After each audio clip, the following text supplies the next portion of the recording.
The Opera House project started with an idea that came from the Opera House Trust, actually, to document the story of the Opera House digitally, online, so that we could sort of examine it, but also in 3D.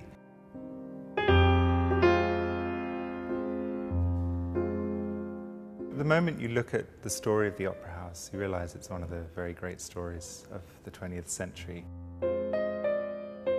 Although on the surface the idea of it being a Greek tragedy might sound a bit dramatic, it actually is, because there was such an earnest quest for perfection. That aspiration to perfection and then a failure to achieve it's a really strong story, and that's what happened here. We pitched the idea of telling the story from 1954, which was, a time of pure aspiration, and Kyle seizing the idea, sort of fed by Eugene Goossens, that Sydney needed an opera house, all the way through to Utsen's withdrawal from the project, and all the way through to the modern day with his re-engagement, and really all the way through to the present day, which is an epic story in terms of architecture, design, engineering, politics, but also human stories and emotional story, like a Greek tragedy on some levels. In these first 12 chapters, explore the detailed story of the origins of Sydney Opera House. We told a story pictorially with audio, and we tell a story with video, and we mix those into a mixed media presentation.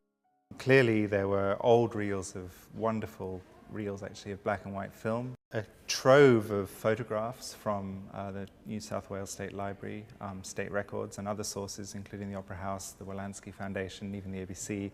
A very mixed media bag, and then an audio history as well, an oral history that had been recorded over time. So you don't have one perfect media, and of course online isn't about one perfect media anyway, it's about synthesizing those together.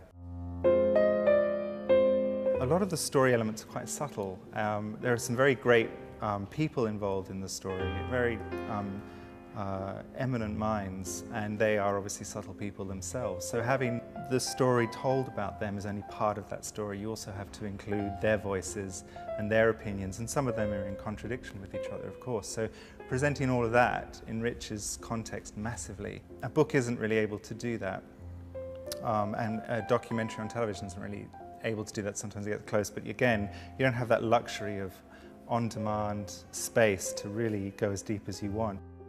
The other side is the 3D. So the 3D we approach in two different ways. One part of the 3D is interactive, so you can go into this first-person environment. We use a plugin called Unity 3D for that, which is almost like a game engine, if you like. A game engine that allows you to produce an environment and then put someone first-person inside that environment.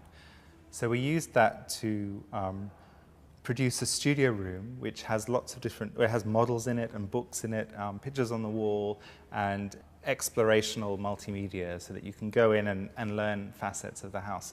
The other side of the 3D was what we call rendered 3D, so video of 3D models where the camera's flown around that model and we've recorded the camera's path, and you watch that as video on the site. And that was done to make more understandable and spatial some of these very complex ideas. How do you derive the shells from the plane of a sphere, which is the idea behind the spherical solution? What does that actually look like in spatial terms? How did that help the engineers prefabricate the entire building and therefore build it in an affordable way? Those are explored in a spatial way through these 3D videos and through that 3D environment. And we built all those models from scratch.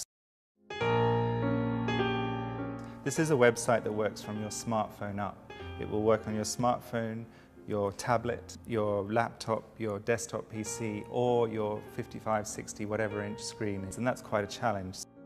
But nobody had developed a way of handling media as we needed it, so we actually built that system ourselves, and we're really excited with the way that turned out. One of the things that online allows you to do is synthesize a story and tell a story from a sort of 360-degree perspective, or certainly from as many angles as possible, and that's definitely been done here for the first time, no question.